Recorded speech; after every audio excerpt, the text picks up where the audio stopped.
Christmas Eve had a way of softening even the hardest men, but that night it did the opposite to him. 7 years after the divorce, Anthony DeLuca stood inside his black SUV, engine running, staring at a small house covered in warm Christmas lights. No guards, no convoy, no power display, just him, alone, holding a neatly wrapped gift he had no right to bring. He told himself it was closure, one visit, one silent gesture. Then he would disappear again. Anthony stepped out into the cold. Snow crunched softly under his shoes as he walked up the short path. The house was nothing like the penthouses or gated mansions he was used to. It was modest, clean, lived in. A wreath hung crookedly on the door, handmade, imperfect, and somehow perfect. He hesitated. For the first time in years, the Mafia boss didn't know if he should knock. Before he could decide, the door opened. Warm light spilled onto the porch, along with the smell of cinnamon and pine. And there she was, Emily Carter. Her hair was a little shorter than he remembered, loose around her shoulders. Her face looked softer, calmer, but her eyes froze the moment they met his. Shock flickered first, then something deeper, something unfinished. "Anthony," she whispered, barely audible. He opened his mouth to speak, but no words came out. And then, movement. A small figure ran across the living room behind her, laughing, socks sliding on the wooden floor. "Mom, look!" a child's voice said, bright and excited. "Santa forgot his glove!" Anthony's chest tightened. A boy stopped near the couch, holding a red mitten far too big for his small hand. He looked up, and their eyes met. The world tilted. The boy was about 7 years old, dark hair, strong brows. The same intense gray-blue eyes Anthony saw every morning in the mirror. Even the way the child tilted his head, studying a stranger with cautious curiosity, it was unmistakable. Anthony didn't breathe. Emily turned slowly, her hand instinctively reaching for the boy's shoulder. Her fingers trembled. "Go wash your hands, okay?" she said quickly. "Dinner's almost ready." The boy nodded, glanced once more at Anthony, then ran down the hallway. Silence crashed into the room. Anthony swallowed hard. "How old is he?" Emily didn't answer right away. Her jaw tightened, as if bracing herself. 7, she said. The number hit him harder than any bullet ever had. 7 years. The exact amount of time since she had walked out of his life. Anthony took a step back, gripping the gift tighter. His mind raced, counting, replaying memories, nights, arguments, the divorce that had ended everything so abruptly. His voice came out low, controlled, but strained. "Emily, may I come in?" Every instinct told her to say no. It showed on her face, but after a long second she stepped aside. Just for a minute. The door closed behind him with a soft click that echoed too loudly. The living room was cozy. Christmas decorations filled every corner. A tree stood by the window, ornaments mismatched, clearly chosen by small hands. A paper star sat crooked on top. It wasn't luxurious, but it was full of life. Anthony felt like a giant in a world that didn't belong to him. "I didn't know," he said quietly. Emily crossed her arms, creating distance. "You weren't supposed to." He looked at her sharply. "Was he?" She shook her head quickly. "Don't. Not yet." Her tone wasn't angry. It was protective. Anthony ran a hand through his hair. "I didn't come here for this," he admitted. "I just wanted to leave a gift. Apologize. I didn't expect—" He stopped, breath uneven. "Him." From the hallway, the boy's voice floated back. "Mom, can I put the star back on the tree later?" Emily closed her eyes briefly. "Yes, sweetheart." Anthony watched her in that moment. The way her voice softened. The way her entire body changed when she spoke to the child. She wasn't the woman he remembered from crowded charity galas or tense dinners surrounded by men who feared him. She was something else now, someone stronger. "You look different," he said. She let out a small, humorless laugh. "So do you, less loud." He almost smiled. The kitchen timer beeped. Emily moved to turn it off, clearly needing the distraction. "You should go," she said without looking at him. I will, Anthony replied, but not yet. She faced him. Anthony, this isn't fair. I know. His voice softened. Nothing about us ever was. A small crash came from the hallway, followed by a sheepish, oops. Emily sighed. I'll be right back. Anthony stood alone again, heart pounding. His gaze drifted to the framed photos on the wall. Emily and the boy at the park, at the beach, baking cookies, Halloween costumes, a life, a full one. Without him. He heard footsteps and turned just as the boy appeared again, holding a plastic ornament. Mom said not to touch this one, the child said seriously, then glanced at Anthony. Who are you? Anthony crouched instinctively, bringing himself closer to the child's level. His voice came out gentler than he expected. I'm an old friend of your mom's. The boy studied him carefully. You look scary. Anthony blinked, then laughed, a real laugh. That's fair. The boy smiled, clearly pleased with himself, then ran back to the tree. Emily watched from the doorway, conflicted emotions written all over her face. You shouldn't bond with him, she said quietly. I'm not trying to, Anthony replied. But I can't pretend I didn't see what I saw. She looked away. I never betrayed you, she said suddenly. Not the way you believed. Anthony stiffened. Then why didn't you say anything? Because you didn't listen, she replied. Not accusing, just honest. And because I was scared. The weight of those words settled heavily between them. Anthony stepped closer, lowering his voice. Emily, if there's even a chance. She met his eyes, firm now. Tonight is not about answers. It's Christmas Eve. He deserves peace. If you want to talk, really talk, you'll come back tomorrow, without pressure. He nodded slowly. I will. She hesitated, then took the gift from his hands. Thank you.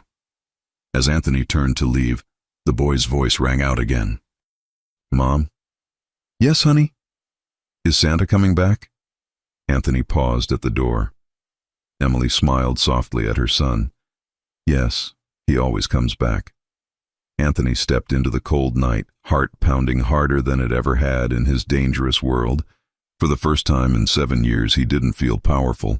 He felt afraid and hopeful, because whatever waited behind that door, he knew his life would never be the same again. Anthony DeLuca didn't sleep. He lay on top of the covers in his penthouse, fully dressed, staring at the ceiling as if it could explain what had happened in Emily Carter's living room. The city outside was loud, but inside his head it was louder. 7. The number kept returning, sharp and exact. 7 years since the divorce. 7 years since the last time he'd stood close enough to smell her shampoo. 7 years since he'd told himself he was fine without her. And then a boy had looked up at him. Same eyes, same steady stare, and everything Anthony thought he knew had cracked. He got up before sunrise, not because he had somewhere to be, but because staying still felt impossible. Coffee tasted like nothing. The news played in the background, ignored. His phone sat on the counter like a dare. Emily's number was still saved. He'd never deleted it. He'd never called it either. At 8:17 a.m., he stopped pretending he could be patient. He didn't text. He didn't want words living forever on a screen. He called. It rang twice. Hello? Emily's voice was cautious, already braced. Emily. His own voice came out controlled, but it wasn't calm. It's me. A pause. A quiet inhale. Anthony. He didn't waste time with apologies this time. You said tomorrow. It's tomorrow. It's Christmas Eve, she replied, clipped. I know. He stared out at the pale morning sky. I'm not coming to start a fight. I'm coming to do what you asked. Talk like adults. No pressure. Silence again. He could hear movement on her end. Soft footsteps. A small voice in the background that made Anthony's stomach tighten. Emily lowered her voice. If you come, you follow my rules. Tell me. Normal, she said. For him. Anthony swallowed. Okay. And you don't ask questions in front of him, she added. Anthony's jaw tightened, but he forced it down. Okay. And you don't look at him like that. His eyes narrowed. Like what? Like you're trying to claim him with your eyes. Her tone was firm but not cruel. Anthony exhaled slowly. I'll try. Emily didn't soften. Don't try. Do it. A beat. Fine, he said. I'll do it. Another pause, then her voice dropped lower. Come at 10, not earlier. I'll be there, Anthony said. When he hung up, he stood still for a moment, hands still around the phone. He didn't feel powerful. He felt like a man walking into something he had no control over, and that terrified him more than anything in his world ever had. He left without a convoy, no extra car, no men in the shadows, just him and a single gift bag he'd grabbed from a boutique downstairs because it was the only thing he could do with his hands. He drove across the city, through quiet streets lined with lights and inflatable snowmen. People carried coffee cups, wore Santa hats, laughed like the world was simple. Anthony's world had never been simple, but Emily's house looked like it belonged in that simpler world. Warm, ordinary, safe. He parked across the street and sat for a moment, staring at the lit windows, forcing his breathing to steady. Normal, he reminded himself. He walked up the path, and before he could knock, the door opened. Emily stood there in a soft sweater and jeans, hair loosely tied back, no makeup, no armor. She looked like she'd built a life where she didn't need either. 10 o'clock, she said, glancing at his watch like she didn't trust him. Anthony's mouth twitched. I'm on time. Emily stepped aside. Come in, shoes off. Anthony blinked. Shoes off? Yes, she said, as if that was the most obvious thing in the world. Noah's always on the floor. I don't need city dirt in my house. Anthony looked down at his expensive shoes like they'd personally offended her. Then he bent and took them off without complaint. Emily's eyebrows lifted slightly, like she hadn't expected him to comply. He didn't miss it. The living room smelled like cinnamon and something sweet. The Christmas tree blinked softly in the corner, decorated with paper ornaments and handmade crafts. A little train set ran in a circle at the base. Anthony's gaze flicked to the hallway, and then he heard him. Barefoot footsteps. A voice humming off-key. A boy rounded the corner holding a roll of tape in both hands, like it was important equipment. He stopped when he saw Anthony. Noah, 7 years old, hair a shade darker than Anthony's, but the same thick brows, the same eyes, gray-blue, direct, intense in a way no child should have inherited. Noah stared up at him like he was evaluating a new teacher. Anthony made himself breathe. Normal. Emily touched Noah's shoulder lightly. Noah, this is Anthony. He's an old friend. Noah kept staring. You're the scary guy. Emily's cheeks warmed. He's not scary. Noah didn't blink. He's tall. Tall is scary. Anthony crouched a little, careful not to loom. I can't fix the tall part. Noah considered him seriously. Can you fix your face? Anthony paused, then let out a quiet breath that might have been a laugh if he allowed himself. What's wrong with my face? Noah pointed at his own eyebrows and pulled them down dramatically. You look like you're thinking about taxes. Emily covered her mouth, shoulders shaking once. Anthony stared. Taxes? Noah nodded, confident. Or jail. Emily choked out a laugh. Anthony glanced at Emily, then back to Noah. I'm not thinking about taxes. Noah narrowed his eyes. Then why do you look like that? Anthony thought for a moment, then decided honesty was safer than pretending. Because I'm not good at being in houses like this. Noah's expression softened a fraction. You're not good at houses? Anthony shook his head slightly. Not the normal kind. Noah lifted the tape.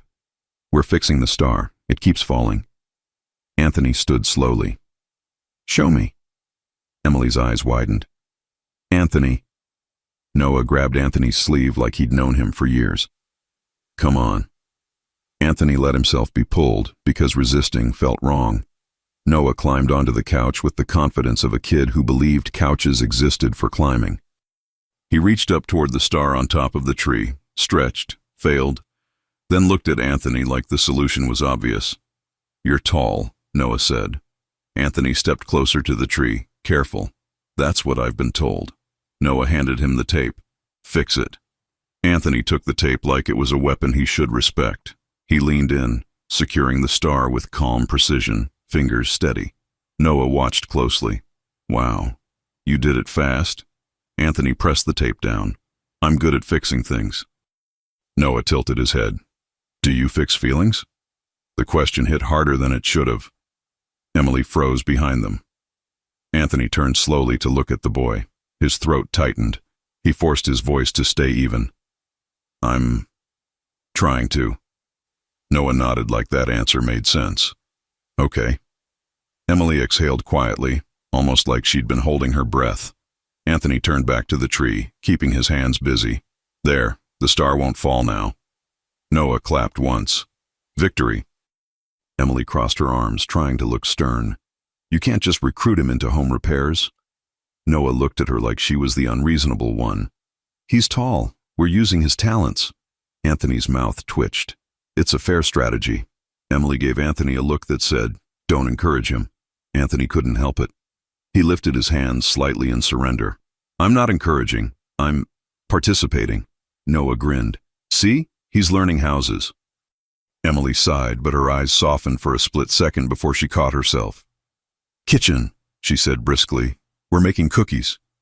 Noah brightened instantly. "Cookies!" Anthony followed at a respectful distance, pretending his heart wasn't pounding. In the kitchen, Emily set out bowls and ingredients with practiced speed. Noah pulled on a reindeer apron. It hung crooked on his small frame. He looked at Anthony. "Do you have an apron?" Anthony stared. "I don't." Emily opened a drawer and tossed him a plain one. "Put it on." Anthony caught it, almost offended by how casual she was with commanding him.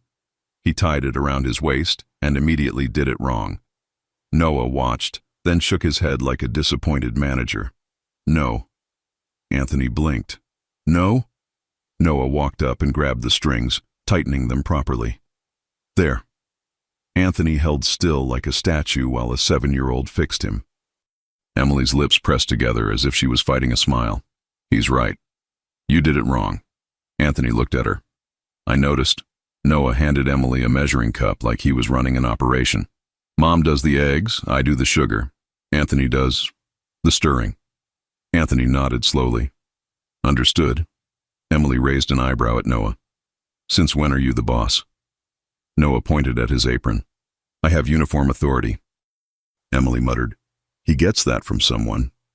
But her eyes flicked briefly to Anthony when she said it, and the air shifted. Anthony said nothing. He didn't want to give his voice too much power in this room.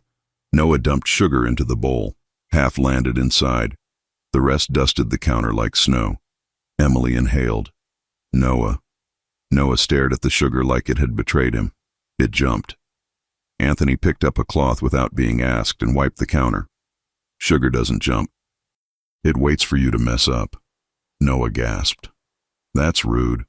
Anthony shrugged slightly. "It's honest." Noah looked at Emily. "He's mean." Emily didn't miss a beat. "He's realistic." Noah narrowed his eyes. "This kitchen is hostile." Anthony looked at him seriously. "Then we negotiate peace." Noah considered. "Okay, I want 2 cookies before dinner." Emily snapped. "No." Noah pointed at Anthony. "Judge." Anthony paused like he was actually thinking. 1 cookie. Noah's face lit up. "He's fair." Emily stared at Anthony. "You're siding with him?" Anthony kept his tone calm. "I'm compromising." Emily shook her head, but she was smiling despite herself, and the sight of her smile hit Anthony like a memory he wasn't ready for. Noah mixed with wild enthusiasm. Emily cracked eggs, added vanilla, and tried to keep the chaos contained.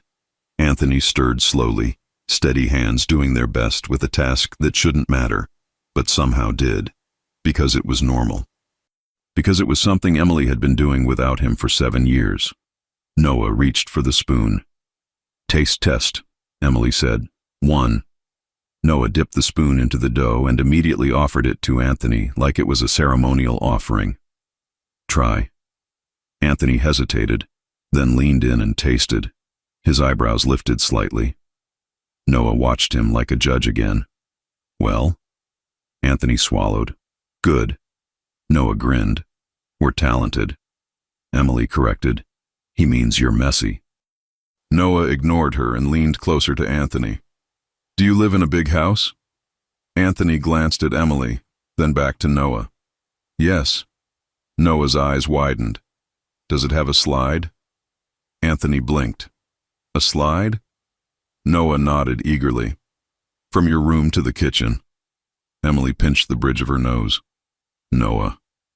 Anthony's mouth twitched. No slide. Noah looked genuinely disappointed.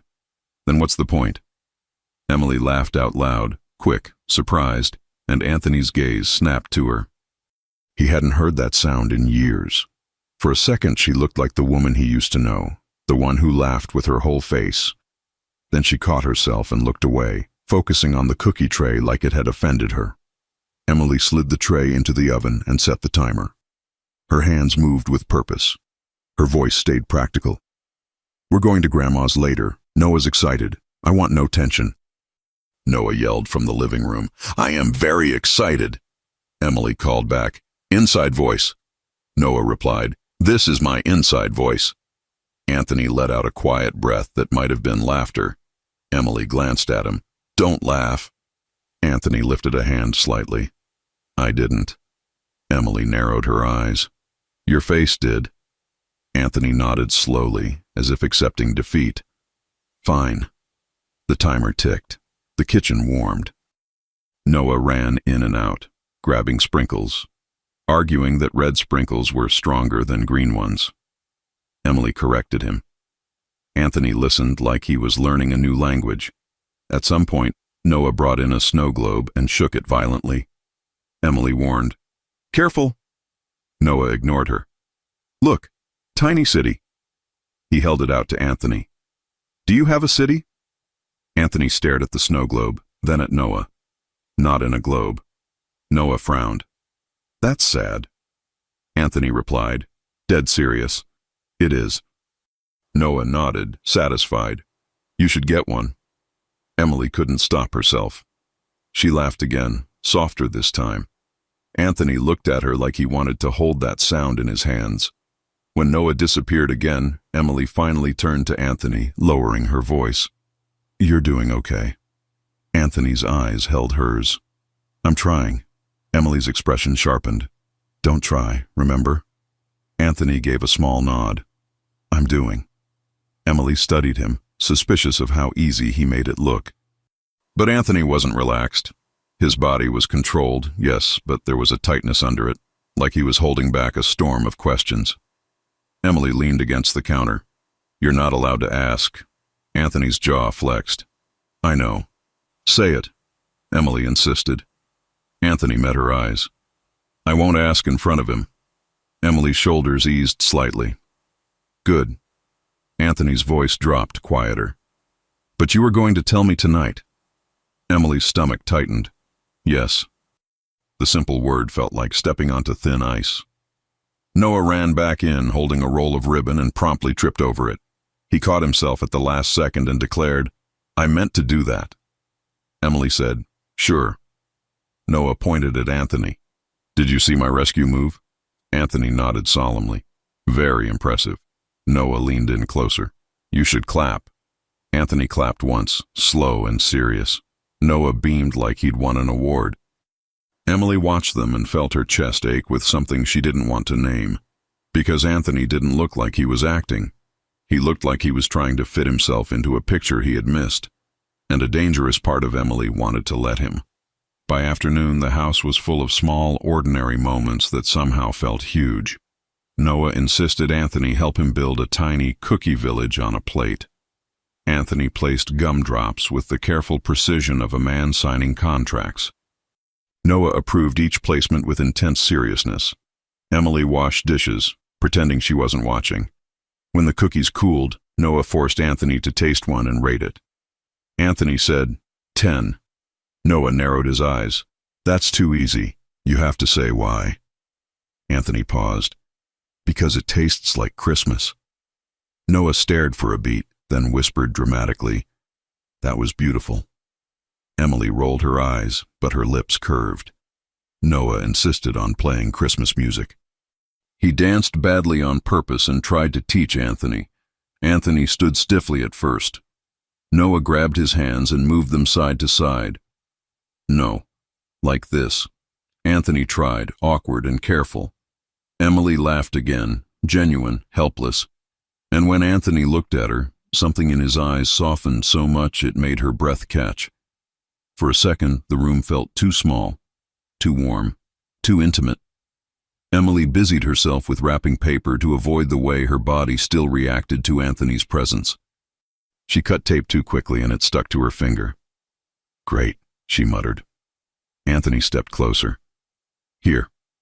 He gently took her hand, pulling the tape off with slow care. His fingers brushed her skin. It was nothing. It was everything. Emily froze. She didn't pull away fast enough. Anthony's thumb lingered for a half-second longer than necessary. His voice was quiet. You still wear the same lotion. Emily's heart kicked hard. Don't. Anthony's eyes held hers. Don't what? Don't notice things, Emily whispered. Anthony's jaw tightened, not angry, controlled.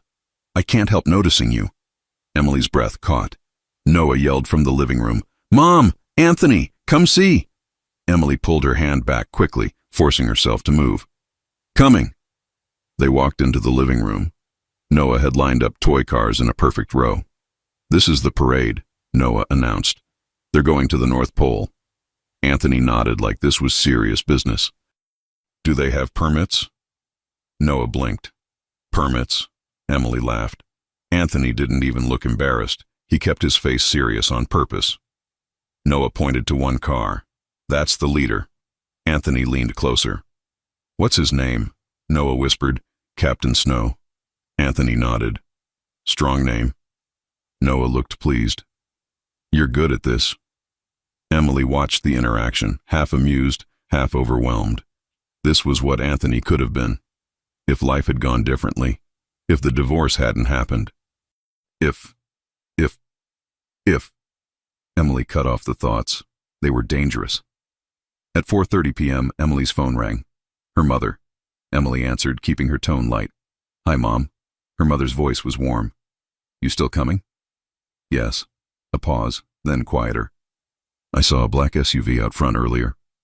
Emily's pulse jumped. Mom! I'm not stupid, her mother said. Is he there? Emily glanced toward Anthony, who was helping Noah tape a paper snowflake to the window like it was a military operation. Yes, Emily admitted. Another pause. Is Noah okay? Yes, Emily said firmly. He's fine. Her mother sighed softly. And are you okay? Emily's throat tightened. I'm fine. Her mother's voice dropped. Emily, peace is fragile. Be careful what you invite back in. Emily closed her eyes for a second. I know. Her mother softened. I'm not telling you what to do. I'm reminding you who you are. Bring the pie. And bring your common sense. Emily let out a small breath. I will. When she hung up, Anthony was watching her. He knows, Emily said quietly. Anthony's eyebrows lifted. Your mother? She saw your car. Anthony nodded once, like he accepted the consequence. I can leave if you want. Emily stared at him. She expected the old Anthony to demand his place. Instead, he offered to step back. It made her chest tighten. No, she said. We're still going. Noah will lose his mind if we don't. Noah yelled from across the room. I will lose my mind. Emily called. Stop listening. Noah yelled back. I heard that. Anthony's mouth twitched. Emily pointed at him. No laughing. Anthony lifted both hands. I'm silent. Emily narrowed her eyes. Your face is not. Anthony nodded solemnly. I'll work on it. They left just after 5. Emily drove with Noah in the back seat, singing loudly. Anthony followed behind, keeping distance like he was trying to prove he could be respectful in her world. Emily's mother's house was bright with decorations. An inflatable Santa leaned slightly to one side like it was tired. A plastic reindeer blinked unevenly. Noah ran to the door before Emily could even unbuckle him. "Grandma!" he screamed. Emily's mother opened the door and scooped him into a hug, laughing. "There's my favorite person!" Noah pointed behind him. "Santa's helper is here too." Emily's mother froze for half a second, then looked up as Anthony stepped out of his SUV. Anthony walked up the path slowly, posture controlled. He looked like a man entering a place where power meant nothing. Emily's mother, Linda Bennett, stood tall in her apron, hands on her hips. Her eyes were sharp, protective. "Anthony," she said. "Mrs. Bennett," Anthony replied, respectful. Linda's gaze swept over him. "Shoes off in my house, too." Anthony blinked once, then nodded. "Yes, ma'am."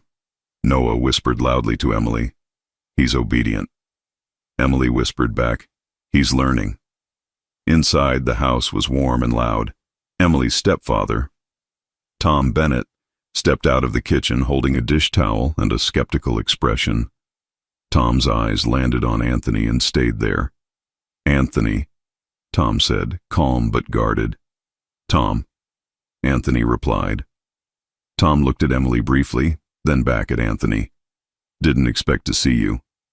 Anthony didn't flinch. "Neither did I." Noah ran in between them like a referee. "We brought cookies and a pie, and Anthony fixed the star." Linda looked at Anthony sharply. "You fixed the star?" Anthony nodded once. "Yes." Linda stared for a beat, then said, "Well, that star's been falling for 2 weeks, so thank you." Anthony blinked like he hadn't expected gratitude. "You're welcome." Dinner prep turned into controlled chaos. Linda gave instructions. Tom pretended he wasn't watching Anthony. Noah narrated everything like it was a documentary. Anthony offered to carry dishes. Linda hesitated, then handed him a tray like she was testing him.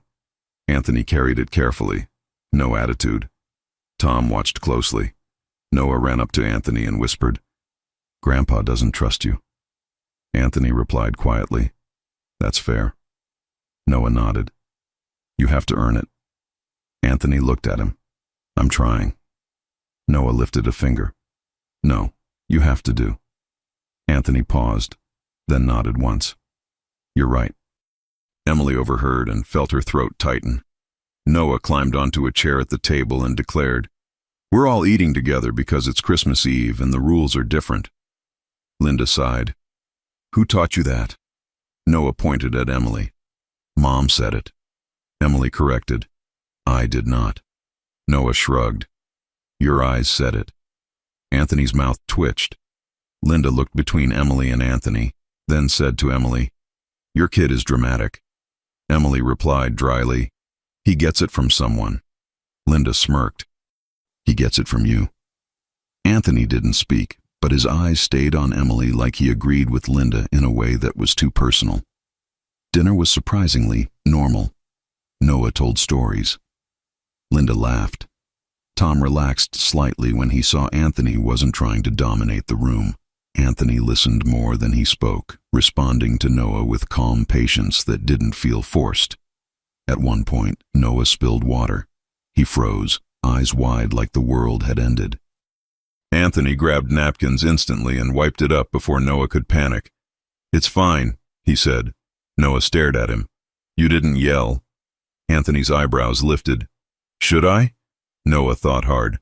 "No." Anthony nodded. "Then I won't." Noah looked relieved and leaned against him casually, then without warning climbed right into Anthony's lap like it was the most natural thing in the world. Emily's breath caught. Anthony went still. Tom's eyes sharpened instantly. Linda's gaze flicked to Emily. Emily stood frozen, heart pounding. Anthony didn't hug Noah too tight. He didn't hold him like he owned him. He simply rested a hand lightly on Noah's back, protective in a careful, restrained way. Noah yawned and muttered, "You're not that scary." Anthony's voice was soft. "Good." Noah's head drooped against Anthony's shoulder.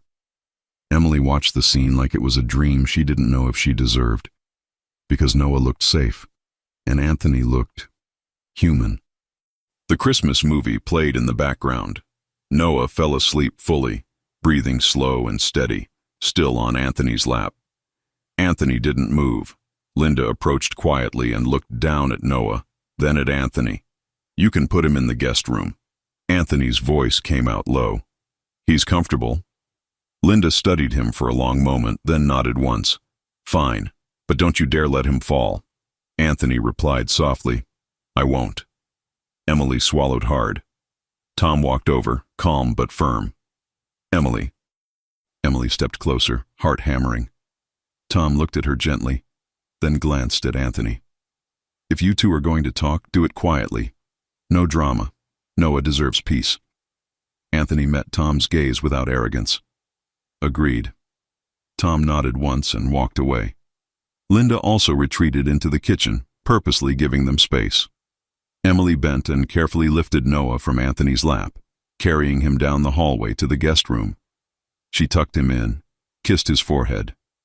Noah mumbled in his sleep, "Santa's helper." Emily whispered, "Go to sleep." She stepped out and found Anthony waiting near the back door, coat already on, expression tight with patience he was forcing. Emily's heart beat hard. "Come back to my house." Anthony nodded once. "Tonight." Emily swallowed. "After he's asleep." Anthony's gaze held hers. "You're going to tell me the truth." Emily's voice was quiet. "Yes."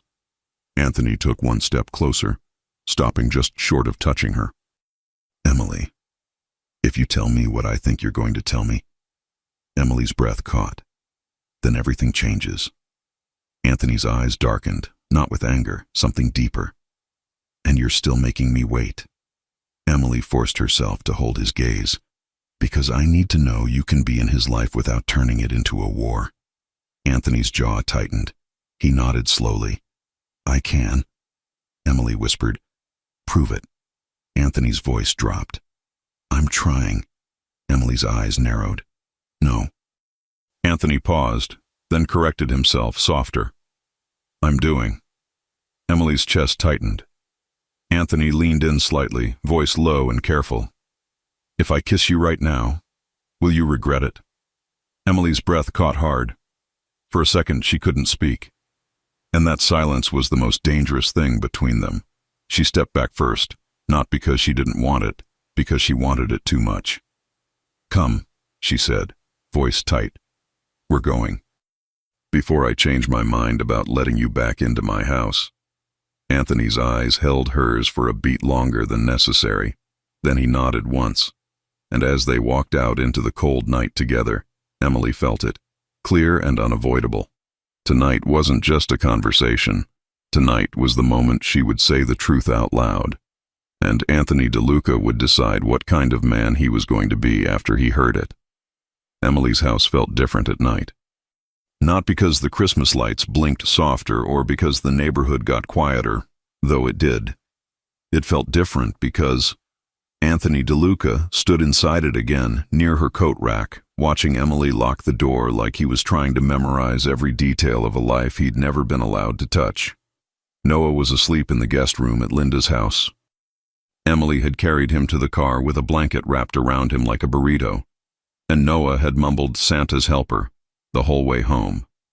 Anthony had followed behind in silence, hands tight on the steering wheel, jaw set like he was holding his entire world still. Now, back in the living room, the quiet was louder than any argument. Emily took a breath and gestured toward the couch. "Sit." Anthony didn't sit right away.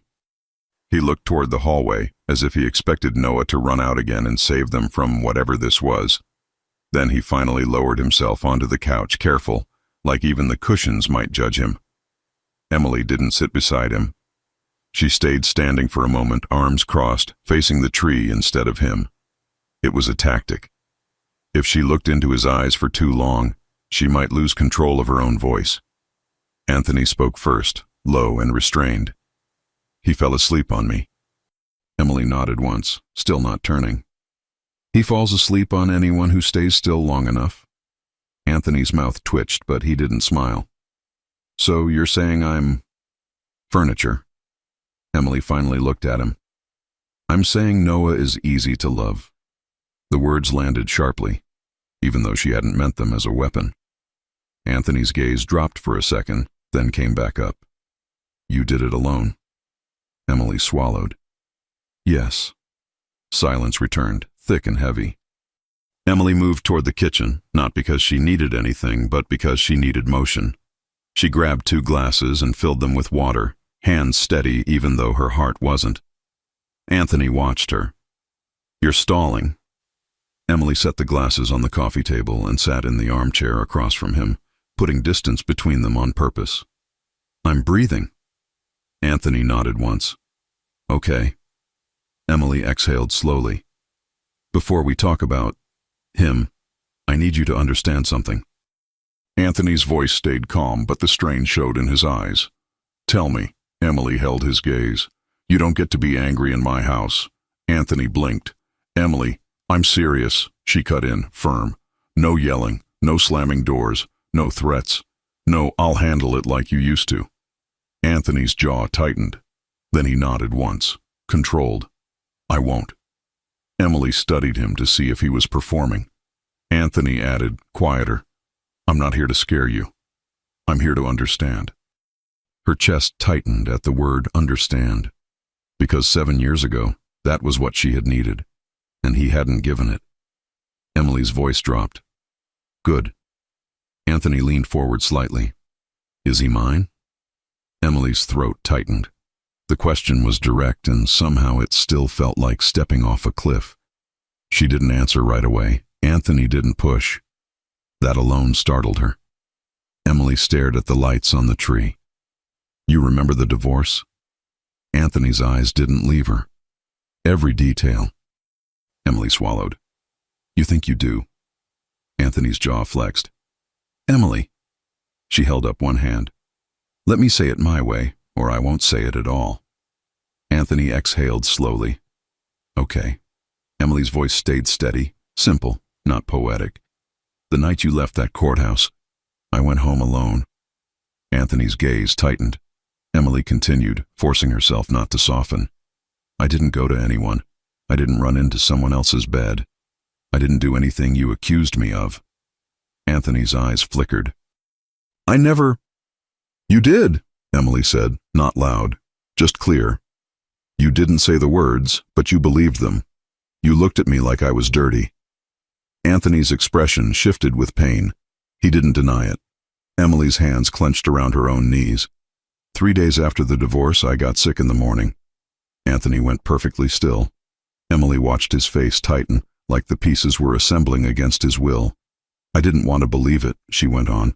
I took a test, then another. Then I went to a clinic because I thought maybe I was mistaken.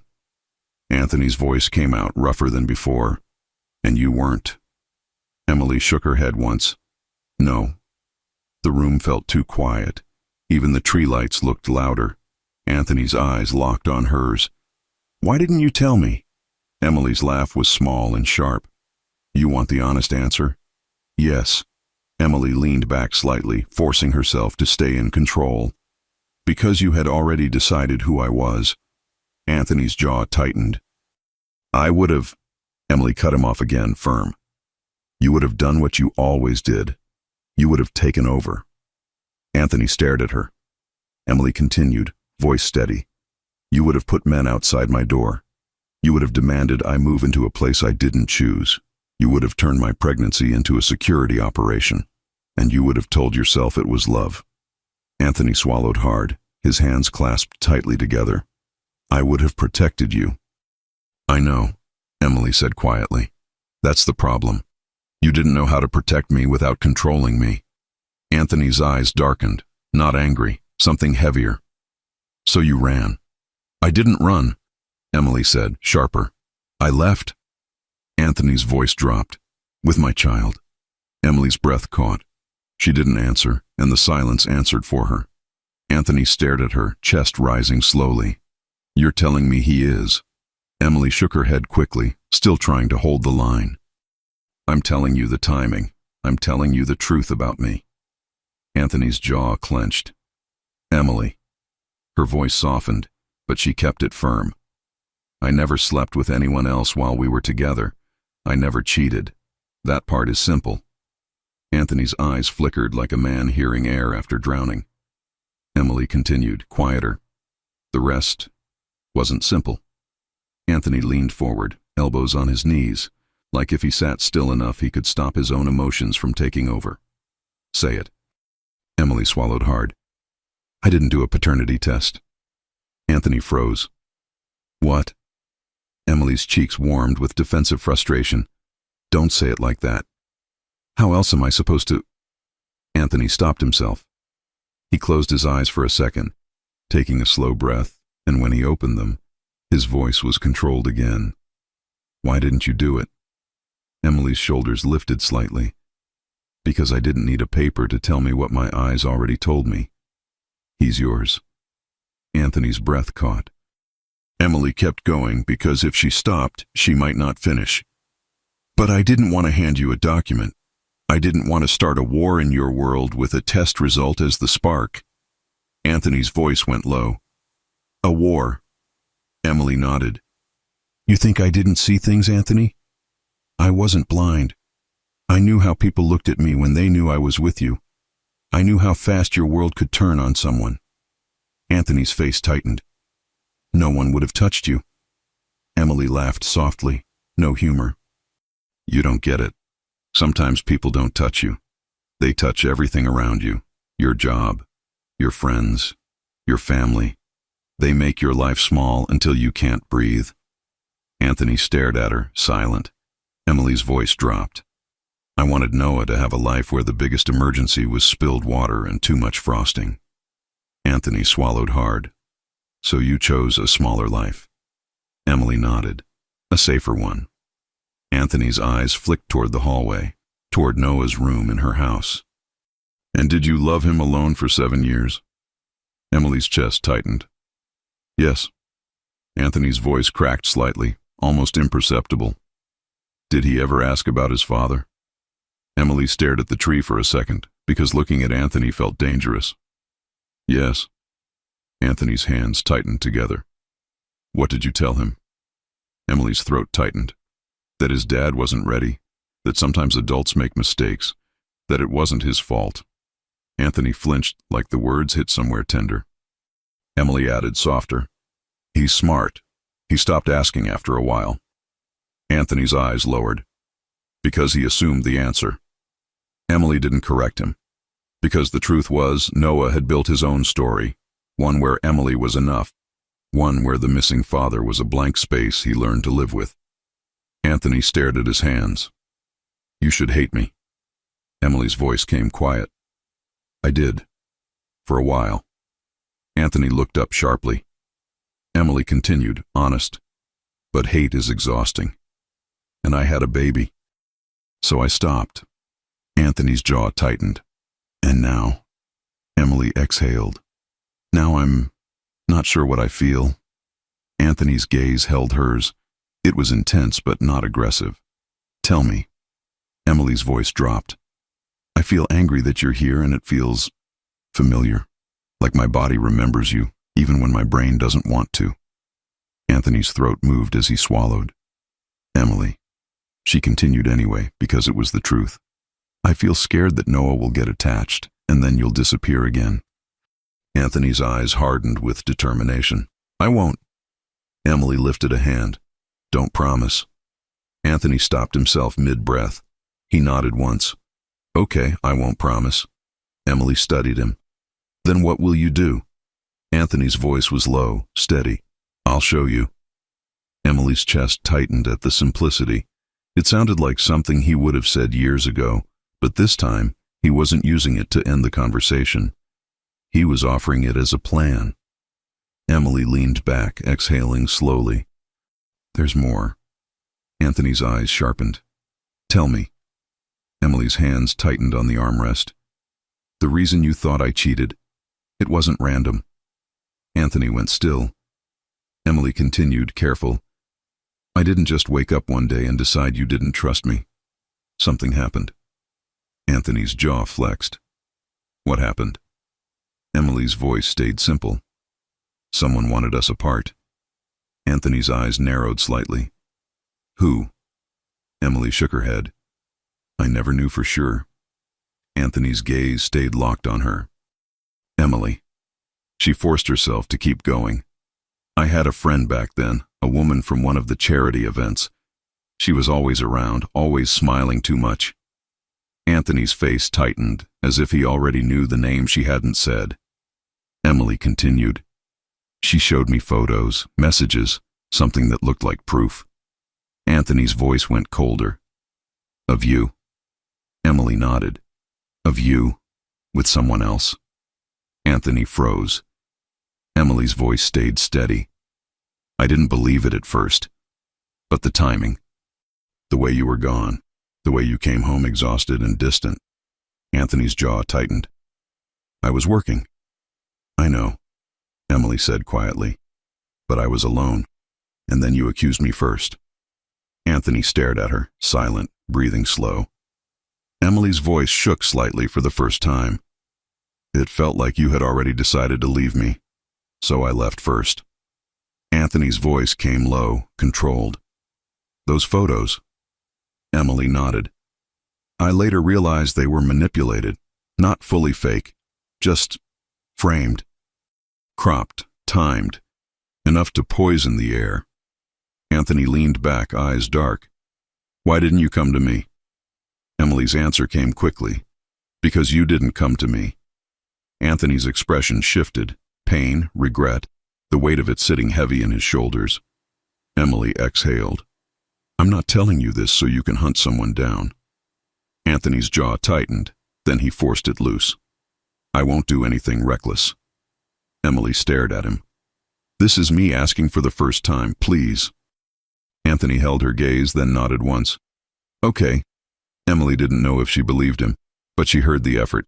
A silence passed, not hostile, just full. Anthony's voice softened. May I see him? Here, in the morning. Emily's chest tightened again. You saw him today. I saw him, Anthony said quietly. I didn't know him. Emily swallowed. The request was simple, reasonable, and still terrifying. She didn't answer fast enough. Anthony added, gentle but firm, Emily, I'm not asking to take him. I'm asking to be near him. Emily's breath caught. She looked toward the hallway, toward Noah's door. The thought of Noah waking up to Anthony in the kitchen felt like a dream and a threat at the same time. Emily whispered, He wakes up early. Anthony's mouth twitched slightly. So do I. Emily let out a small, reluctant breath that might have been a laugh. He'll ask you questions. Anthony's gaze warmed a fraction. Then I'll answer them. Emily stared at him. What will you tell him? Anthony's voice went quiet. The truth, the simplest one. Emily's throat tightened. Which is? Anthony looked toward Noah's door, then back at Emily, eyes steady. That I should have been here. Emily's eyes stung. She looked away quickly, blinking it back. You can't say that to him. Anthony's gaze stayed calm. Then tell me what I can say. Emily swallowed, forcing herself to be practical. You can say you're a friend, for now. Anthony nodded slowly. For now. He said it like he would accept the limit, but not let it be the final shape of things. Emily stood abruptly, needing motion again. You should go. Anthony didn't move right away. Emily. She turned to him. Anthony's voice was lower, softer, and it slid under her defenses in a way she hated. Do you still want me? Emily's breath caught.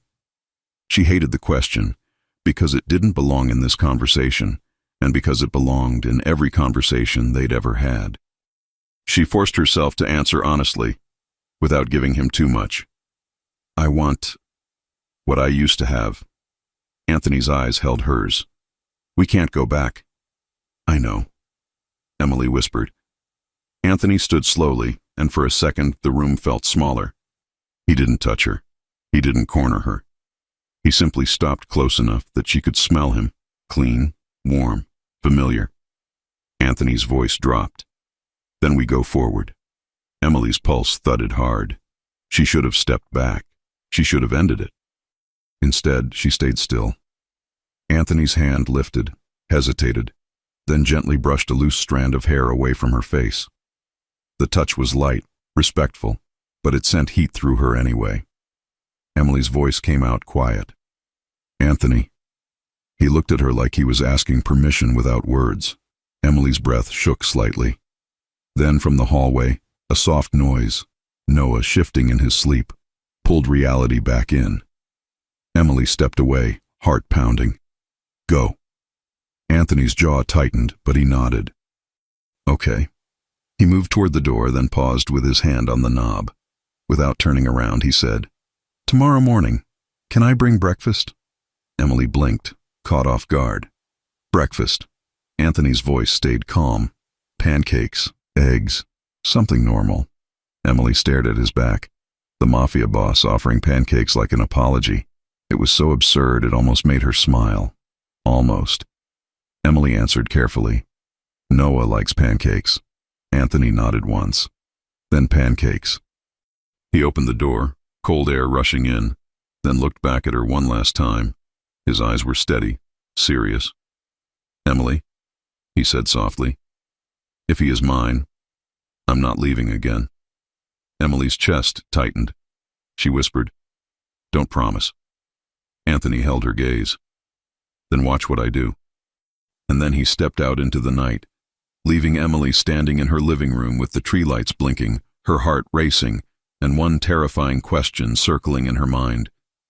When Noah wakes up tomorrow, what will he see in Anthony's face? And will that be enough to change everything again? Morning came early in Emily's house, the way it always did, quiet for exactly 3 minutes, then loud. Noah's feet padded down the hallway, then stopped. He stood in front of the Christmas tree like he was checking if it had moved overnight. He leaned closer to the star Anthony had taped, eyes narrowed in suspicion. "It's still up," Noah whispered, impressed. From the kitchen, Emily heard the small voice and smiled to herself, until her phone buzzed, a single text. "Anthony, outside, pancakes, no pressure." Emily's stomach tightened automatically. She stared at the screen, then at the clock. 7:12 a.m. He really meant early. She took a slow breath, walked to the front window, and saw him standing on the porch holding 2 paper bags, dressed in a dark coat, hair neat, face serious as always, except his eyes looked different, less cold, more careful. Emily opened the door a few inches. "You didn't have to." Anthony held up the bag like evidence. "I said pancakes." Emily's eyes flicked down. The smell hit her instantly. Warm butter, syrup, coffee. Noah appeared behind her like a tiny shadow. "Is that Santa's helper?" Emily's chest tightened. "Noah." Anthony crouched slightly, as if he'd practiced it. "Good morning." Noah stared at the bags. "Are those for us or for your serious face?" Anthony paused, then said, dead serious, "Both." Noah nodded, accepting this logic. "Okay, come in. Shoes off." Anthony blinked. "Shoes off," he repeated. Noah pointed at the floor like it was law. "House rules." Anthony glanced at Emily. Emily tried to look stern. "He's not wrong." Anthony bent and removed his shoes without comment. Noah watched, pleased. "That's better," Noah said. "Now you look less like taxes." Anthony's mouth twitched. "I'm improving." Noah walked ahead like a tour guide. "Kitchen is there, tree is there. My room is not for grown-ups." Emily whispered to Anthony as they followed. "He's been like this since birth." Anthony's voice came low. "I can tell." In the kitchen, Emily set the bags on the counter and opened them. Pancakes, syrup, fruit, coffee. Simple, normal, and somehow emotional in a way she didn't want to admit. Noah climbed onto a chair immediately. "I want the biggest one." Emily reached for plates. "You're getting a normal one." Noah pointed at Anthony. "Judge." Anthony looked between them like this was a real court. "Medium." Noah squinted. "That's not helpful." Anthony nodded. "I'm learning compromise." Noah sighed dramatically. "Fine. Medium." Emily handed Noah a fork and sat across from him. Anthony remained standing, as if he wasn't sure where he belonged. Emily noticed and kept her voice calm. Sit. Anthony sat slowly, careful, as if he might break the chair by existing. Noah stabbed a pancake and took a bite. His eyes widened. Wow, these are dangerously good. Emily raised an eyebrow. Dangerously? Noah nodded. Like, you might eat too much and become a pancake. Anthony replied, that sounds like a peaceful way to go. Noah looked horrified. No. I need you to stay tall so you can fix the star forever. Anthony paused, then nodded once. Understood. Emily watched Anthony's face as he looked at Noah, steady, quiet, controlled. But the tenderness was there, underneath all that discipline, and it made Emily's chest ache. Noah pointed at Anthony's coffee. Do you like coffee? Anthony nodded. Yes. Noah leaned forward. My mom likes coffee too. She gets grumpy without it. Emily shot Noah a look. I do not. Noah didn't blink. Yes, you do. Anthony's mouth twitched. He's very honest. Emily sighed. He's very loud. Noah took another bite and suddenly asked, why don't you smile more? The question hit the table like a dropped plate. Emily froze. She forced herself to keep breathing, to keep her face neutral. Anthony didn't look at Emily right away. He looked at Noah, careful.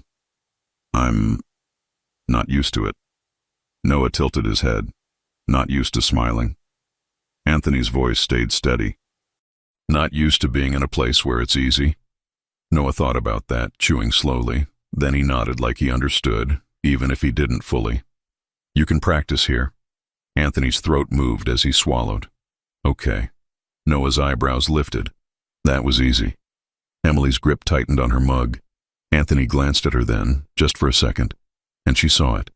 Gratitude and regret tangled together. Emily looked away first. After breakfast, Noah ran to the living room to turn on Christmas music at a volume that made Emily wince. Anthony stood by the sink, quietly gathering trash and stacking plates. Emily watched him for a moment, then said low, you don't have to clean. Anthony didn't stop. I want to. Emily's voice came softer than she intended. You always wanted to fix things after you broke them. Anthony paused, still holding a plate. He didn't turn around immediately. Yes. Emily's heart thudded. She hadn't expected agreement. Anthony set the plate down and finally faced her. You told me to show you, so I'm showing you. Emily crossed her arms, not to be defensive, because her body needed a boundary. One morning doesn't erase 7 years. Anthony nodded. I know. Emily studied him, suspicious. Then why are you acting like you can walk back into this life? Anthony's voice stayed calm. I'm not walking back in. I'm stepping in slowly, the way you allow. Emily's stomach tightened at the word allow, because it sounded respectful, and that made it harder to hold her walls up. From the living room, Noah yelled, Mom, he's not dancing. Emily called back, He doesn't have to dance. Noah yelled back, Yes, he does. It's Christmas Eve. Emily sighed and looked at Anthony. He invented a holiday. Anthony's mouth twitched. He's creative. Noah appeared in the kitchen doorway, waving his arms wildly. Come on, you have to dance like this. Anthony stared at the movement like it was a complicated crime scene.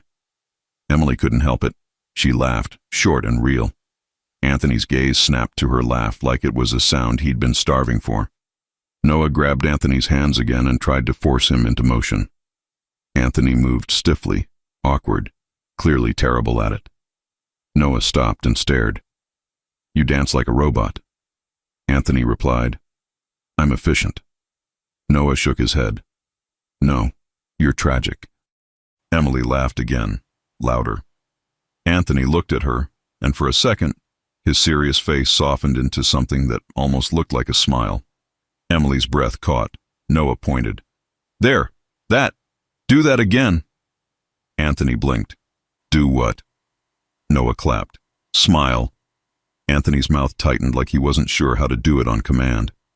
Emily tried to save him. Noah, don't. Noah cut in. He looks better when he smiles. Tell him. Emily froze. Anthony's eyes locked on Emily, waiting. Emily swallowed, voice quiet, honest despite herself. You do. The air shifted. Anthony's gaze stayed on her like the room had gone silent. Noah, satisfied, ran away again, leaving them alone in the kitchen with Christmas music playing too cheerfully for the tension that had just landed between them. Anthony spoke first, voice low. You meant that. Emily looked down at the counter. I said it, didn't I? Anthony stepped a little closer, not invading, just closing the space. Emily, I don't want to take over your life. Emily's throat tightened. Then what do you want? Anthony's eyes held hers. A place in it, the right way. Emily's heart pounded. She should have answered with rules, schedules, logic. Instead, what came out was smaller and more dangerous. And if Noah gets attached? Anthony didn't hesitate. Then I stay. Emily's eyes narrowed. Don't promise. Anthony nodded once, like he'd heard the lesson. Then I'll keep showing you. Emily stared at him, searching for the old arrogance. She didn't see it. She saw a man trying to be careful with something fragile, something he should have protected years ago. Noah's voice rang from the living room again. Mom, I want to show him my room. Emily's pulse jumped. Noah said grown-ups aren't allowed in there. Noah popped his head around the corner. I changed the rule. Emily opened her mouth to argue. Anthony spoke calmly. Only if your mom says yes. Noah froze, betrayed. Why would you say that? Anthony replied, serious. Because she's the boss here. Noah stared at Emily like this was shocking new information. Emily blinked, caught off guard by Anthony backing her authority without trying to replace it. She exhaled. 5 minutes, and you don't touch anything. Noah cheered. Yes! Noah dragged Anthony down the hallway like he was showing off a prize. Emily followed, heart tight. In Noah's room, superhero posters covered one wall. A small bed sat under a blanket with tiny snowflakes. Toy cars were lined up like a museum display. Noah stood proudly. This is my room. This is my car collection. This is my secret treasure. He pulled open a drawer and showed a small box filled with random things. A shiny rock, a broken bracelet, a tiny plastic dinosaur. Anthony leaned closer, amused. That's treasure. Noah nodded. Yes, don't steal it. Anthony looked at him seriously. I won't. Noah studied Anthony's face, then asked suddenly, Do you have kids? Emily's breath stopped. Anthony paused. His eyes flicked to Emily, quick, controlled, then back to Noah. His voice was steady, careful. No. Noah narrowed his eyes. So you don't know kid stuff? Anthony nodded. I'm learning. Noah stared at him for a long moment, then said, very quietly, You can learn here. Emily felt her throat tighten. Anthony's expression shifted, softened in a way that didn't look practiced at all. He swallowed. Okay. Noah smiled, then pointed at a framed drawing on the wall. A stick figure mom, a stick figure kid, and a blank space beside them. Emily's chest tightened as she noticed it for the first time in months. Noah spoke casually, like it didn't matter. That one is unfinished. Anthony stared at the drawing. His voice came out low. Who's missing? Noah shrugged. Just someone. Emily's heart pounded so hard she felt it in her ears. Anthony turned his head slightly, eyes dark with understanding, and looked at Emily like he was seeing the cost of 7 years in one simple picture. Emily forced herself to breathe. Noah, 5 minutes are over. Noah groaned. No. Emily guided them back out. But as Anthony walked past the drawing again, he slowed, just for a second, like he wanted to reach out and fix the blank space with his hands. He didn't. He just kept walking, jaw tight. In the hallway, Emily stopped him with a quiet voice. Anthony. He looked at her. Emily swallowed. If Noah starts asking questions, real questions, what will you say? Anthony's gaze held hers, steady and serious. And before he answered, Emily realized she wasn't asking about Noah anymore. She was asking about Anthony, about whether he would stay careful, stay patient, or let his need rush in and break the peace she built. Anthony's voice was low. "I'll say whatever protects him." Emily's chest tightened. "And what about what protects me?" Anthony didn't answer right away. His eyes stayed on her, intense, and the pause felt like a door opening, because whatever he said next would change the rules again. And Emily wasn't sure she was ready to hear it. Emily didn't sleep well after that hallway question. Not because Anthony had raised his voice or pushed her. He hadn't. The problem was worse. He'd been uncareful, and careful was convincing. By late morning, Noah was back in full holiday mode. He dragged a basket of ornaments into the living room and announced it was Operation Sparkle. Emily tried to keep the day normal. Music, hot chocolate, last-minute wrapping, because normal was the only thing that kept her steady. Anthony showed up again right on time, not early, not late.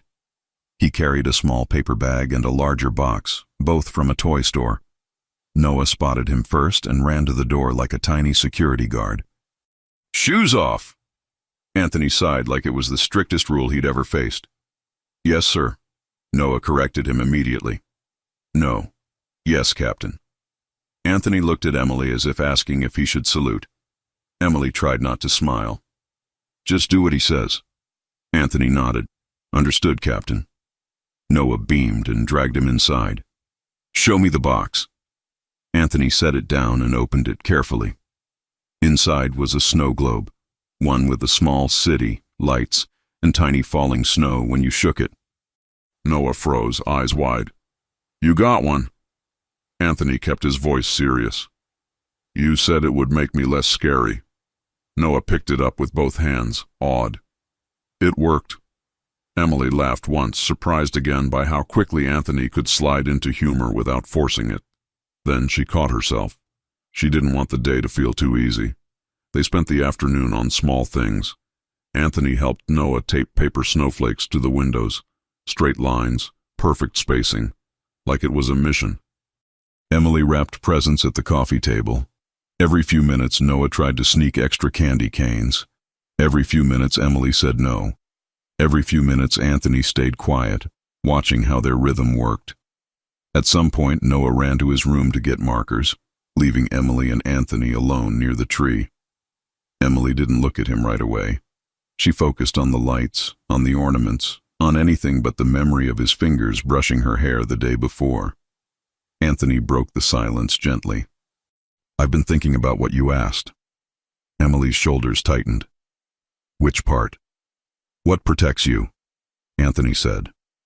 Emily turned slightly, cautious. "And?" Anthony's voice stayed low, controlled. "No pressure. I'm not asking for anything today. I'm telling you what I'm going to do." Emily crossed her arms. "Go ahead." Anthony met her eyes. "I'm going to move slowly. I'll follow your rules, and I'll let you lead in this house. Noah will never see me disrespect you." Emily stared at him, searching for the old Anthony, the one who believed leading meant controlling. She didn't see him. She saw someone trying to learn. Emily's voice came quiet. "And outside this house?" Anthony nodded once. "Outside, I'll keep distance too. Not from him. From danger." Emily's stomach tightened. "Your world." Anthony's jaw flexed. "Yes." Emily watched him. "You're saying all the right things." Anthony didn't argue. "I know." Emily's eyes narrowed. "Then why do I feel like you're still holding something back?" Anthony's gaze stayed steady. "Because I am."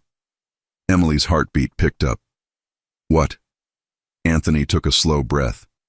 "I found the name of the woman you mentioned, the one who showed you those photos." Emily froze. "Anthony." He lifted a hand slightly, not defensive, just calming. "I'm not going to do anything reckless." Emily's voice sharpened. "You promised." Anthony corrected immediately. "You're right. I didn't promise. I said I would show you." Emily stared at him, jaw tight. Anthony continued, voice calm. "And I'm showing you. I didn't send anyone. I didn't confront anyone. I didn't pull anything from the past into your day. Emily's breath shook slightly. Then why tell me now? Anthony's eyes held hers. Because you deserve to know I'm looking for the truth, but I'm doing it carefully. For you. For Noah. Emily's throat tightened. She hated how reasonable it sounded. Noah came running back with markers, yelling, "I'm back! We're drawing Santa's map!" Emily exhaled, grateful for the interruption, and moved the conversation back into normal. They sat on the floor. Noah drew a messy map of the house and insisted Santa needed a safe landing zone. Anthony offered suggestions with a straight face, pointing out that Santa would need clear access routes. Noah loved it. Emily rolled her eyes. The room felt lighter again. Later, while Noah took a bath, Emily stood by the sink rinsing cups. Anthony leaned against the counter, quiet. Emily spoke without turning. "Don't investigate in my neighborhood." Anthony replied instantly, "I won't." Emily glanced at him, suspicious. That was fast. Anthony's mouth twitched. "Because that rule is easy." Emily looked down at her hands. "Nothing about us is easy." Anthony's voice softened. "It can be lighter than it was." Emily's chest tightened. "I don't know if I can trust you to keep it light." Anthony didn't flinch. "Then don't trust my words." Emily looked up.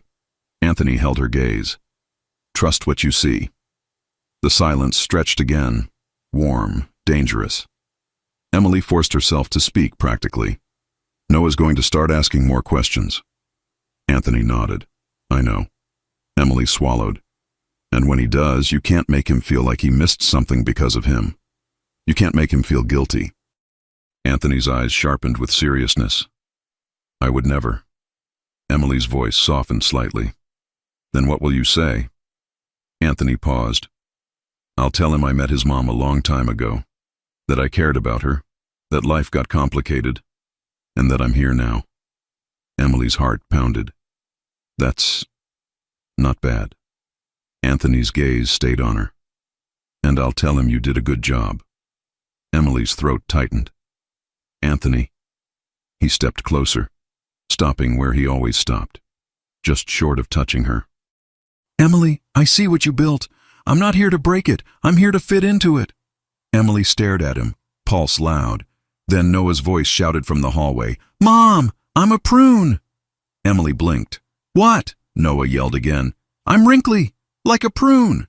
Anthony's lips pressed together like he was fighting laughter. Emily groaned. "Noah, get out of the tub." Noah yelled, "I can't. I'm a prune." Anthony finally let out a quiet laugh, short, real. Emily shot him a look. "Don't encourage him." Anthony raised a hand. "I didn't say anything." Emily walked past him toward the bathroom, but Anthony's voice stopped her gently. "Emily." She paused. Anthony's tone turned serious again. "Tonight, when he's asleep, can we talk about what this becomes?" Emily's stomach tightened. "We already talked." Anthony shook his head slightly. "We talked about the past. I'm asking about the future." Emily turned slowly, cautious. "And what future do you want?" Anthony's eyes held hers, steady. "One where I don't visit. I belong." Emily's breath caught. Before she could answer, Noah shouted again, louder, "Mom, prunes need help." Emily exhaled sharply and walked away, but her heart didn't go with her. Because Anthony's words weren't pressure, they were a door. And Emily wasn't sure she could keep walking past it, especially when the future was about to start asking questions out loud. The house was finally quiet. Noah had fallen asleep fast, exhaustion winning after a day that felt bigger than Christmas Eve itself. His bedroom door was half closed, a small nightlight glowing inside. Emily stood in the hallway for a long moment, listening to his steady breathing, letting it calm her own. When she turned back toward the living room, Anthony was there, standing near the window, hands in his pockets, posture controlled but alert, like a man waiting for a verdict. "You didn't have to stay," Emily said softly. Anthony turned. "I wanted to." Emily walked past him and sat on the couch, pulling a blanket over her legs more for comfort than cold. She gestured to the opposite end. "Sit." He did. The distance between them was deliberate, but the tension filled the space anyway. "This is the part where things usually go wrong," Emily said, voice calm but honest. "Where promises get made too fast, where reality gets ignored." Anthony nodded. "Then let's not do that." Emily looked at him. "Then tell me what you want. Clearly, no grand gestures." Anthony took a slow breath. "I want to be present, consistent, predictable." Emily raised an eyebrow. "You've never been predictable." "I know," he said quietly. "That's why I'm choosing it now." Emily studied him. "Choosing it for how long?" Anthony met her eyes. "As long as you let me prove it." Emily's chest tightened.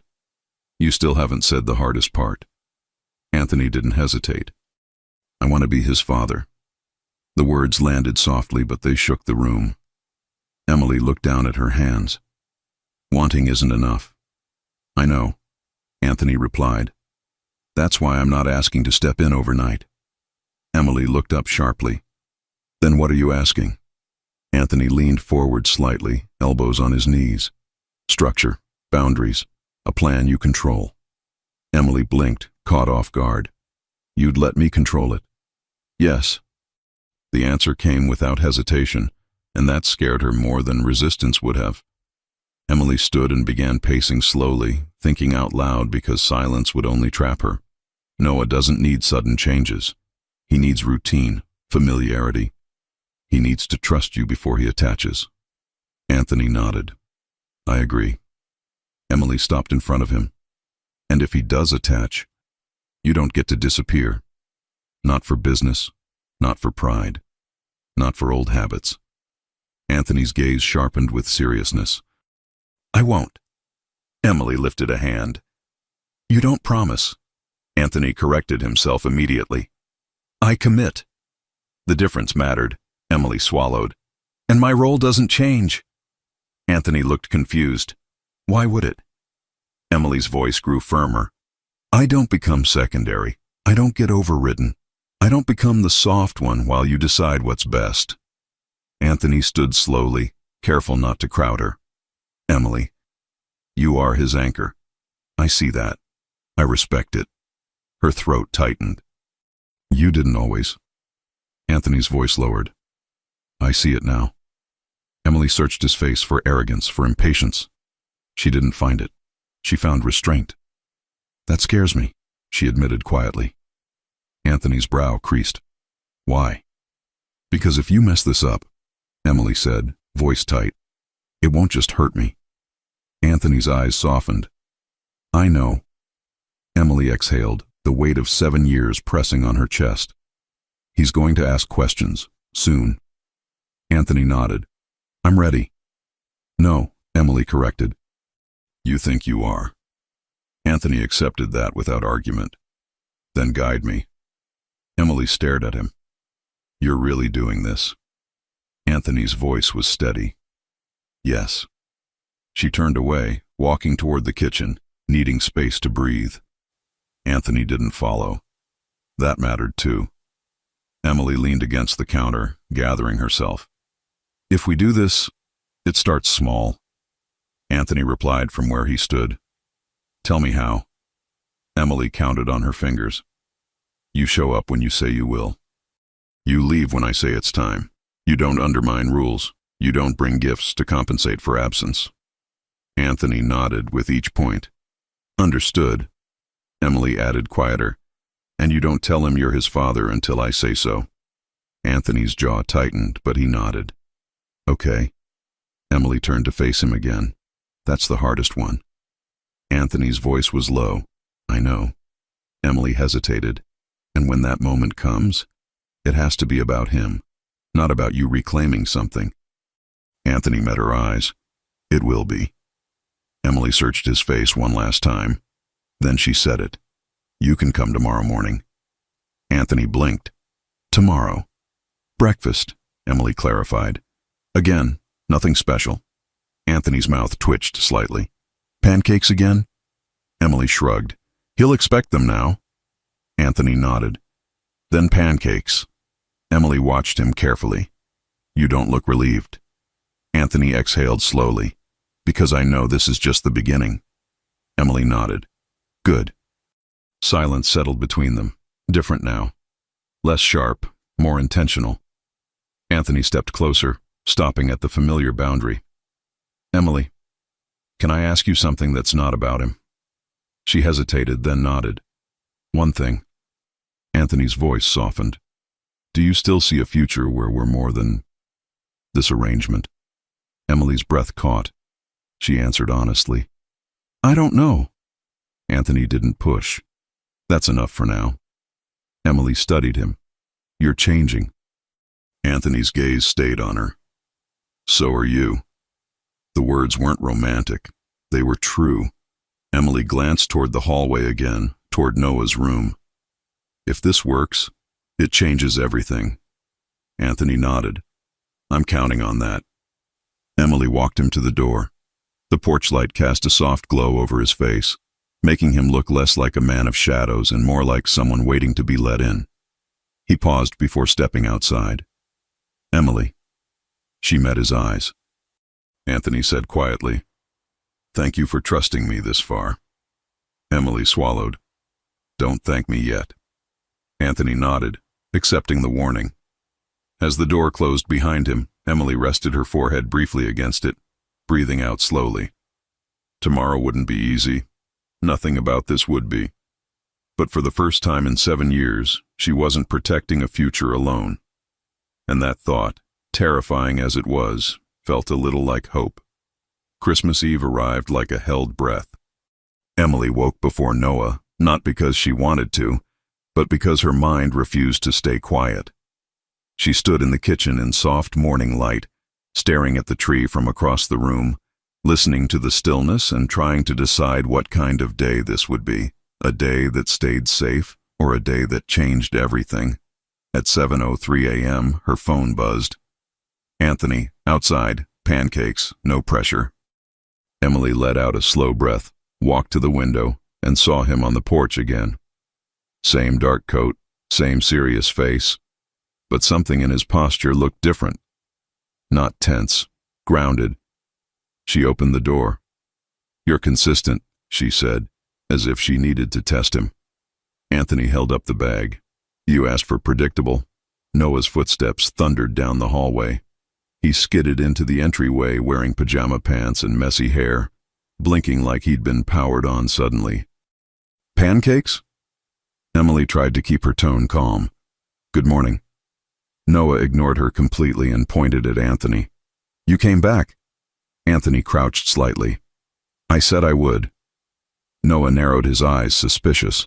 Adults say things they don't do. Emily froze. Anthony didn't flinch. He nodded once, slow and honest. You're right. Noah stared at him like he didn't expect agreement. Anthony added, voice steady. So I'm going to do what I say. Noah studied him for a long second, then walked up and patted Anthony's coat like a seal of approval. Okay. Emily's chest tightened. In the kitchen, the morning turned into plates and syrup and laughter. Noah demanded a pancake tower. Emily refused. Noah appealed to Anthony. Anthony suggested, 2 pancakes stacked is still a tower. Noah accepted. Emily rolled her eyes. Noah ate like he hadn't slept in a week, then demanded Christmas music. He forced Anthony to dance again, and Anthony did it badly on purpose this time, making Noah laugh so hard he fell onto the couch. Emily laughed too, real, warm. And when she looked at Anthony, she caught him watching her like he was collecting a moment he didn't want to lose. Noah ran to his room and came back holding the snow globe Anthony had bought him. He shook it aggressively. Look, it's snowing inside, Anthony warned. Careful. Noah ignored that too. It's fine. I'm in charge of snow. Emily tried to sound strict. Noah. Noah pointed at Anthony. He's the calm one now. Emily blinked. Excuse me. Anthony's mouth twitched. He's not wrong. Emily pretended to be offended. I'm calm. Noah stared at her. You're calm like a tornado is calm. Anthony let out a short laugh. Emily shot him a look. Don't team up with him. Anthony lifted both hands. I'm neutral. Noah declared. Lies. He's on my side. The house felt full, not crowded, full. Full of the kind of energy Emily hadn't felt in years, the kind that came from not carrying everything alone. Later, Noah sat on the floor building his toy car parade again. Emily wrapped the last present at the coffee table.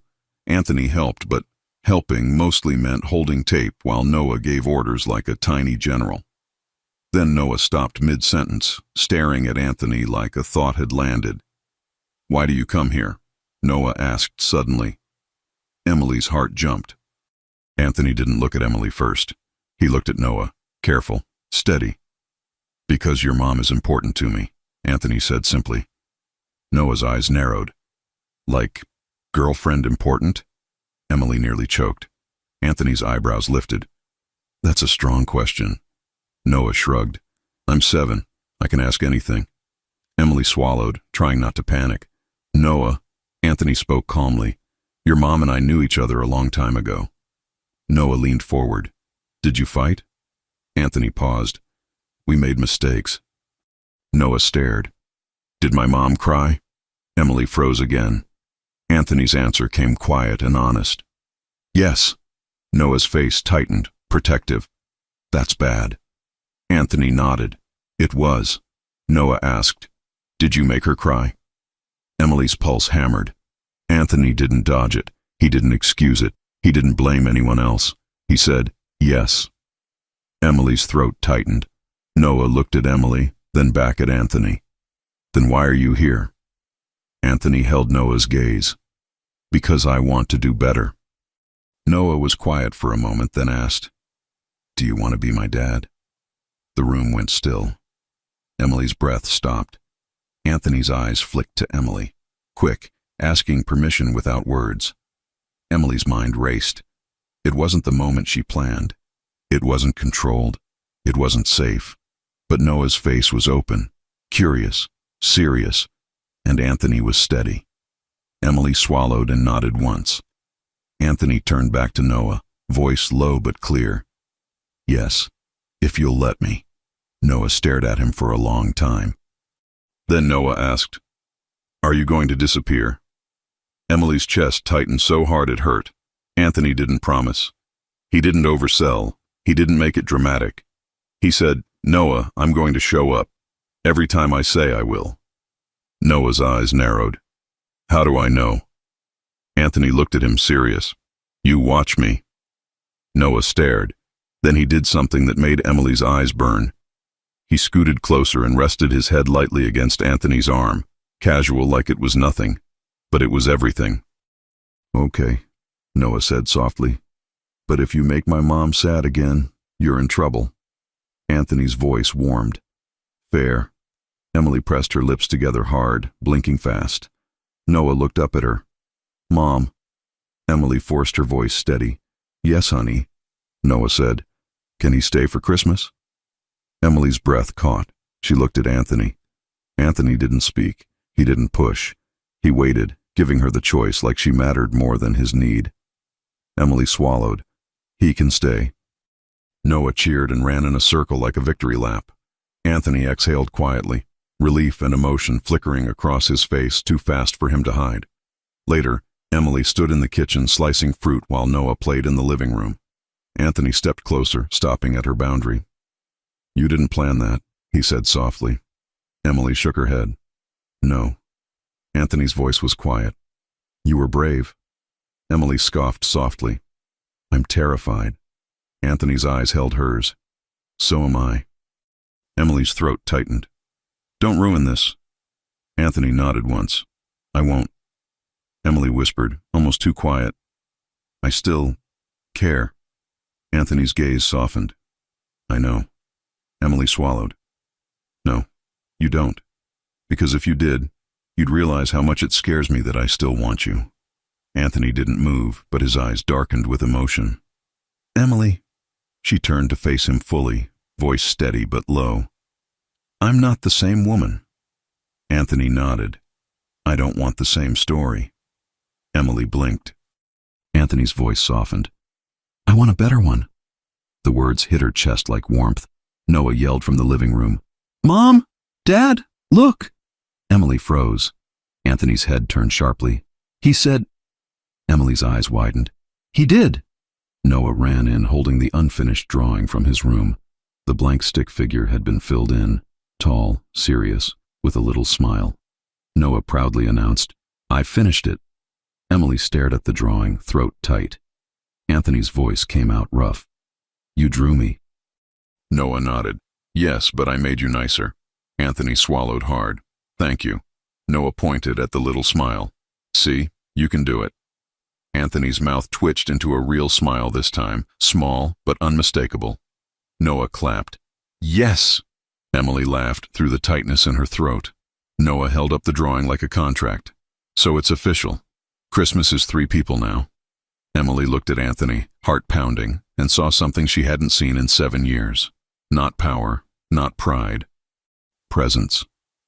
Anthony met her gaze and spoke quietly, only for her. "If you'll let me, I want us. Not just him and me. All of it." Emily's breath caught. She didn't answer with words. She stepped closer and kissed him, slow, careful, real. It wasn't desperate. It was chosen. When she pulled back, her forehead rested against his for a brief second. Anthony whispered, "Thank you." Emily whispered back, "Don't waste it." Noah yelled, "Ew! But also yay!" Emily laughed, startled. Anthony let out a quiet laugh, too. And in that moment, with Christmas music in the background, syrup still on the table, and a child's drawing on the counter, Emily understood what had changed everything. Not the secret, not the timing, but the fact that Anthony DeLuca finally came back without taking over. He came back to belong. And for the first time in 7 years, Emily let herself believe it could last.